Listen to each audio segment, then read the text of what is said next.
teman-teman, bertemu lagi di podcast kita edisi ketiga bersama saya Grace, host yang akan memandu podcast hari ini. Di sini eh, ada teman-teman seperti biasa, ada Kak Hafiz Abdillah, Hafiz Ilmi, Hamidatul Rahmah, Harum Rila, dan juga saya yang akan menjadi partner diskusi pada podcast hari ini. Gak terasa hari ini udah masuk ke edisi ketiga dan berhubung udah banyak hal nih yang kita pelajari dan terima dari materi latsar kita beberapa hari belakangan ini. Kayaknya kita perlu nge-review ulang nih, apa aja sih yang udah kita pelajari mulai dari hari pertama sampai hari keempat. Nah, untuk nge-review singkat dulu, aku ingin mengingatkan dulu nih apa-apa aja topik atau materi yang udah kita pelajari kemarin. Hari pertama itu kita ada ngebahas terkait wawasan kebangsaan dan bela negara. Lalu untuk hari kedua kita itu ada membahas terkait analisis isu kontemporer. Dan hari ketiga kita belajar tentang algoritma kebangsaan dan ke hari keempat terkait teknik analisis isu. Nah, untuk lebih dalam dan lebih jelas lagi nih, boleh bantu dijelasin untuk topik pertama dulu kali ya. Kita mulai dari wawasan kebangsaan dan bela negara. Mungkin boleh bantu dijelasin oleh Kak Hafiz dulu kali ya. Silakan Kak, dipersilakan. Eh, Baiklah, terima kasih untuk Kak Grace waktunya. Pada materi ini saya belajar tentang pemahaman sejarah bangsa ya. Ada empat konsensus dasar, yaitu ada Pancasila, Undang-Undang Dasar 1945, NKRI, dan Bhinneka Tunggal Ika, serta tantangan kebangsaan yang dihadapi saat ini. Tujuannya adalah untuk menumbuhkan kesadaran dan kesiapsiagaan bela negara yang mencakup lima nilai dasar, yaitu cinta tanah air, kesadaran berbangsa dan bernegara, setia pada ideologi negara, rela berkorban, dan kemampuan awal bela negara. Dan juga dari materi ini, saya tidak hanya memahami nilai kebangsaan secara teori, tetapi mampu mengimplementasikannya dalam kehidupan sehari-hari dan di tempat kerja. Mungkin itu. Oh, ya, oke, baik. Terima kasih atas reviewnya. Seingat saya juga tuh kita di hari pertama ada membahas terkait gerakan kabur aja dulu nih. Kira-kira boleh dibantu ingetin lagi nggak Bang terkait apa yang udah kita pahami tentang gerakan kabur aja dulu kemarin? Baiklah, mungkin yang bisa saya ingat ya, pada hari itu kita saling membahas tentang isu yang pernah hangat yaitu hashtag kabur aja dulu. Kalau melihat isu kabur aja dulu dari sudut pandang saya ya, ini sebenarnya mencerminkan kecenderungan sebagian orang untuk menghindari masalah ketimbang menyelesaikannya. Mungkin alasannya karena takut risiko, malas repot, atau merasa tidak punya kapasitas menghadapi situasi tersebut. Memang, dalam kondisi tertentu, mundur sebentar bisa jadi strategi untuk menghindari bahaya atau memberi waktu berpikir. Tapi kalau jadi kebiasaan, mental seperti ini akan membuat kita sulit berkembang. Tantangan hidup baik di sekolah, tempat kerja, atau lingkungan sosial justru bisa melatih ketahanan, kemampuan memecahkan masalah, dan keberanian mengambil keputusan. Jadi, daripada kabur, lebih baik belajar mengatur langkah, yaitu seperti pahami masalahnya, cari solusi bersama, dan hadapi dengan kepala dingin. Mungkin itu dari saya.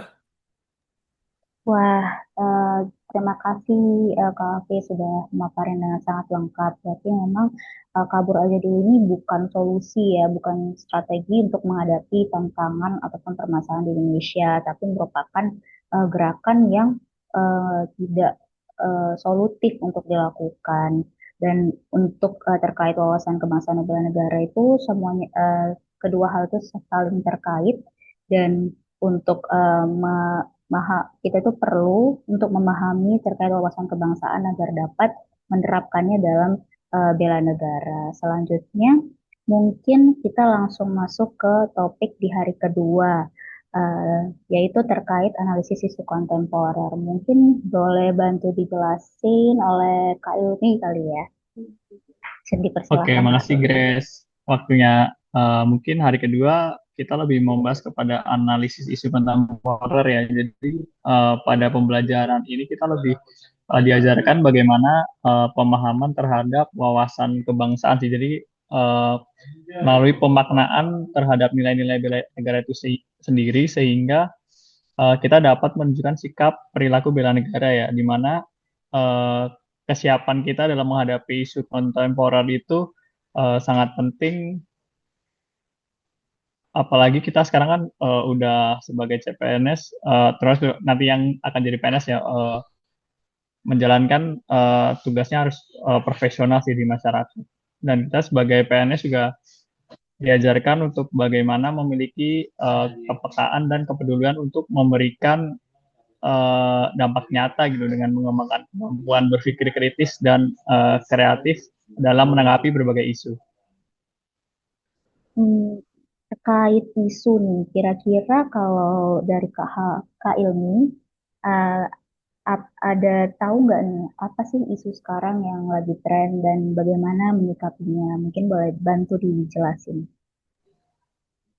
Oke, mungkin ada satu case yang aku inget banget ya waktu di kelas itu terkait tentang judol sama pinjol ya. Jadi waktu itu ada data menurut iNews ID itu nilai transaksi judi online itu sudah tembus 200 triliun serta 3 juta masyarakat Indonesia itu bermain judi online. Jadi mungkin kita sebagai aparatur sipil negara ya kita memiliki peran strategis dalam menjaga ketertiban moral masyarakat. Apalagi fenomena pinjol dan judol ini menjadi salah satu permasalahan yang cukup serius yang mengancam stabilitas ekonomi ya, baik itu ekonomi keluarga, bahkan sampai ke ketertiban sosial masyarakat. Mungkin seperti yang kita tahu ya, kalau judol dan pinjol itu kan jelas banyak negatifnya ya. Mungkin seperti pinjol itu kan memiliki bunga yang tinggi, penagihannya kadang tidak manusiawi, penyalahgunaan data pribadi, bahkan eh, bisa sampai terjerat utang yang memang sulit dilunasin.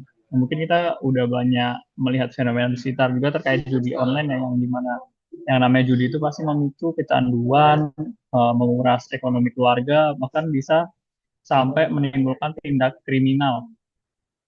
Jadi mungkin keduanya ini dapat menjerumuskan masyarakat dalam kemiskinan struktural sih dan konflik sosial ya.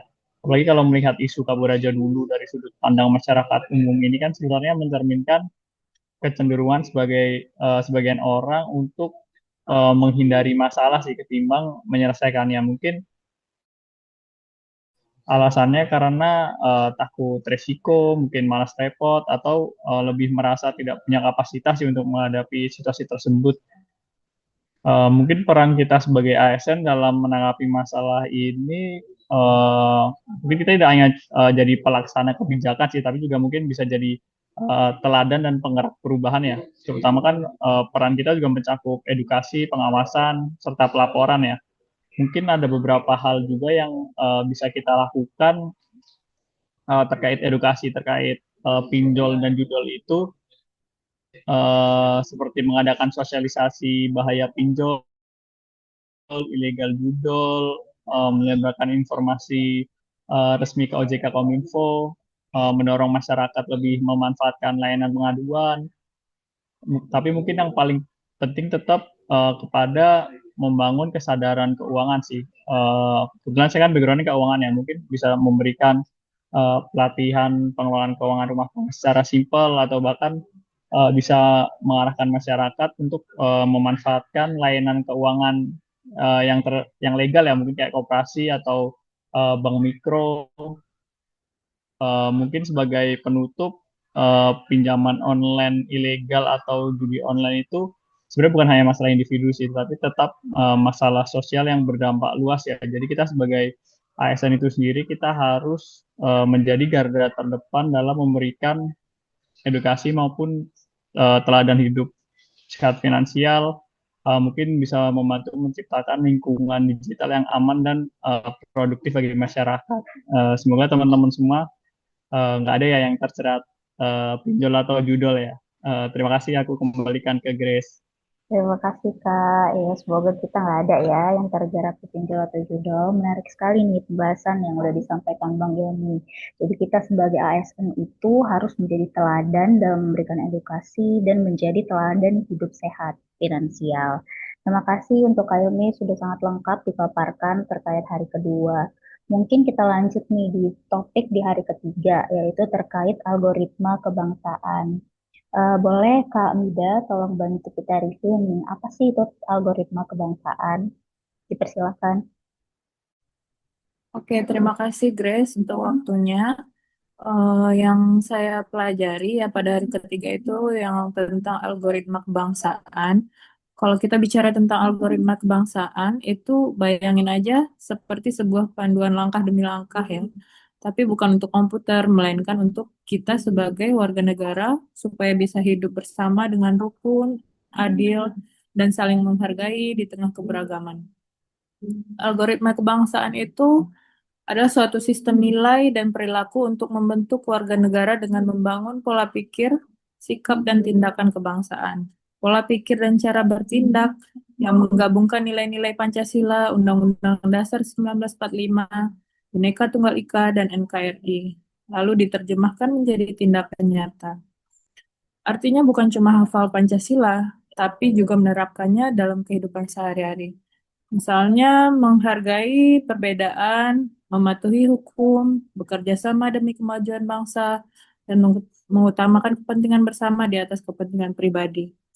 Seperti algoritma di teknologi yang punya input dan output, di kebangsaan juga begitu. Inputnya yaitu pemahaman terhadap nilai-nilai kebangsaan. Baik, untuk terkait yang barusan disampaikan, saya ingin bertanya, kira-kira apa sih contoh output dari algoritma kebangsaan itu sendiri? Mungkin boleh bantu dijelasin, Kak? Kalau untuk outputnya sendiri itu seperti perilaku yang mencerminkan persatuan, teknologi, dan semangat membangun di negeri. Atau mungkin lebih spesifik lagi bisa kita lihat dari sisi pertama kita sebagai ASN, sebagai eksekutor nilai kebangsaan. Outputnya lebih ke implementasi nyata nilai Pancasila dan kebangsaan dalam pelayanan publik. Contohnya transparansi pelayanan, misalkan menempel prosedur dan biaya layanan di tempat yang mudah dilihat masyarakat. Terus pelayanan yang adil dan tanpa diskriminasi. Semua pemohon pelayanan diperlakukan sama tanpa melihat latar belakang. Penggunaan bahasa yang santun dan komunikatif dalam melayani masyarakat, penegakan hukum, dan aturan internal. Tidak menoleransi korupsi, pungli, ataupun nepotisme. Terus yang kedua, ASN muda sebagai pendorong inovasi kebangsaan itu bisa jadi contohnya seperti membuat aplikasi pelayanan publik yang mempermudah masyarakat desa terpencil untuk mengakses informasi. Terus membuat program literasi kebangsaan digital untuk generasi muda agar lebih paham Pancasila dan toleransi lewat media sosial. Bisa juga dengan inovasi manajemen arsip digital yang aman dan mudah diakses sehingga memudahkan keterbukaan informasi. Ada juga mungkin kampanye kreatif anti hoax untuk menjaga persatuan dan mencegah perpecahan. Dan mungkin dengan membuat dan menyebarkan konten-konten positif atau poster yang berisi tentang Indonesia, mempromosikan kegiatan sosial yang bernilai Pancasila dan mengajak masyarakat untuk berpartisipasi aktif dalam menjaga keutuhan NKRI. Seperti itu. Baik, terima kasih banyak atas paparannya, Kak Mida. Memang posisi ASN itu sangat penting sebagai eksekutor atau pelaksana dan juga sebagai pendorong inovasi untuk menjawab tantangan-tantangan saat ini. Nah, kita lanjutkan di hari keempat, terakhir tentang terkait, maaf, tentang teknik analisis eh, teknik analisis, hal yang baru banget kita pelajari hari ini. Mungkin boleh tolong dibantu nih di review kembali oleh Kak Harum. Dipersilahkan, Kak. Terima kasih Kak Grace. Iya masih fresh banget ya materi ini ya. Jadi dari yang saya pahami nih untuk materi teknik analisis itu ada 3 yang harus kita ingat dan pahami. Yang pertama itu ada eh, kita harus paham konsep perubahan lingkungan strategis. Terus yang kedua ada bagaimana kita mampu mengidentifikasi isu-isu strategis kontemporer. Dan yang ketiga itu gimana kita bisa menerapkan teknik analisis isu dengan berpikir kritis. Ini tuh penting karena lingkungan kerja kita itu dinamis gitu. Jadi selalu berubah. Kalau kita misalnya nggak punya kemampuan untuk memetakan masalah, bisa-bisa kita tuh bisa mengambil keputusan yang salah. Terus selain itu saya juga belajar bahwa penyelesaian itu ada 4 tahapan utamanya. Nah, yang pertama itu ada identifikasi dan deskripsi isu. Di sini kita harus tahu nih mana masalahnya atau di mana lokasinya dan kapan masalah tersebut terjadi. Nah, yang kedua ada memilah dan menapis isu. Di step ini kita diajarkan 2 teknik. Yang pertama ada APQL atau Actual, Problematic, Kekhalayakan, dan Kelayakan. Dan yang kedua ada USG atau Urgency, Seriousness, and Growth. Untuk tahapan utama yang ketiga itu ada mendalami dan menganalisis isunya. Nah, dalam menganalisis isunya ini, saya juga mempelajari bahwa kita bisa menganalisis isu ini melalui 3 proses analisis, yaitu ada problem tree, fishbone diagram, and 5 whys. Dari masing-masing cara ini tuh bisa kita gunakan untuk lebih memahami apa sih isunya itu sebenarnya gitu. Nah, yang terakhir ada eh, kita cari nih alternatif penyelesaiannya. Dari isu yang ada dan udah kita identifikasi nih, juga kita analisis, itu kita harus cari gimana penyelesaiannya. Nah, ada 2 alternatif penyelesaian yang bisa kita gunakan. Yang itu ada gap analysis sama Tapis MC Namara. Ini itu untuk membandingkan efektivitas, kemudahan, dan biaya dari tiap alternatif solusinya. Jadi intinya kemampuan analisis itu bukan hanya sekedar teori di atas kertas ya, tapi itu tuh benar-benar harus jadi bekal kita untuk bisa bertahan dan juga berkembang di lingkungan kerja yang dinamis. Dengan kita pahami hal tersebut gitu, kita bisa buat keputusan yang tepat dan juga berdampak. Kalau misalnya kita konsisten menerapkan ini, sebenarnya bukan cuma masalah nih yang bisa kita selesain, tapi kualitas kerja dan kepercayaan publik juga akan ikut naik. Karena ya pada akhirnya kan kemampuan analisis yang tajam itu tuh kunci ya buat kita tim dan organisasi itu melangkah ke arah yang benar gitu Kak Grace. Wah, terima kasih. Lengkap banget nih, udah diingatin lagi tentang teknik analisis isu.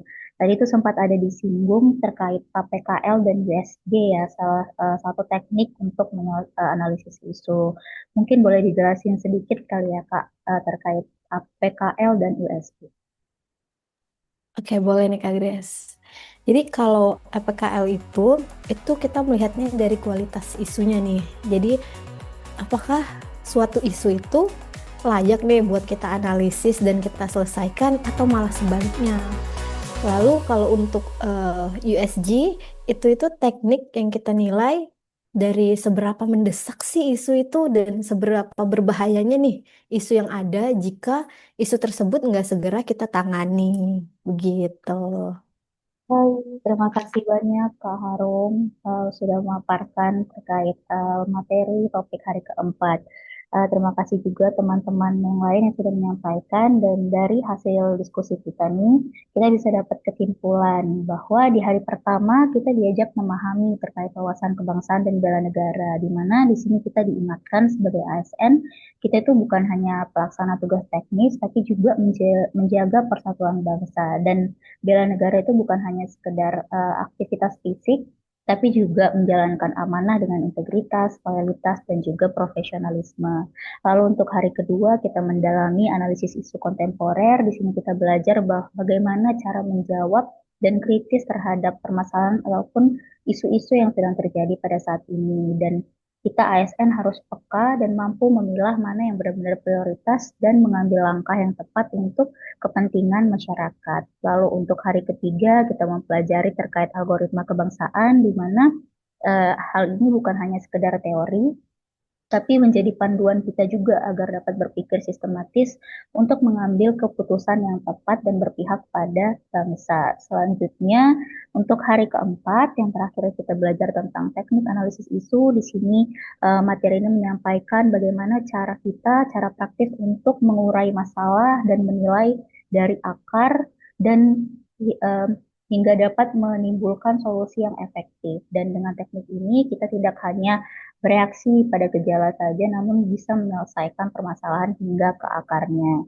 Dan jika kita rangkai nih, keempat hari ini tuh membentuk satu kesatuan, di mana kita dibentuk menjadi ASN yang paham nilai kebangsaan, peka terhadap perkembangan zaman, mampu berpikir strategis, dan juga terampil untuk memecahkan masalah. Dan hal-hal inilah yang menjadi fondasi kita untuk membuat pengabdian kita tidak hanya bermanfaat, tapi juga berkelanjutan bagi bangsa dan negara. Demikianlah rangkaian review 4 hari pembelajaran LASAR yang telah kita lakukan. Semua materi ini saling melengkapi dan membentuk kita menjadi ASN yang memiliki jiwa pengabdian yang kuat.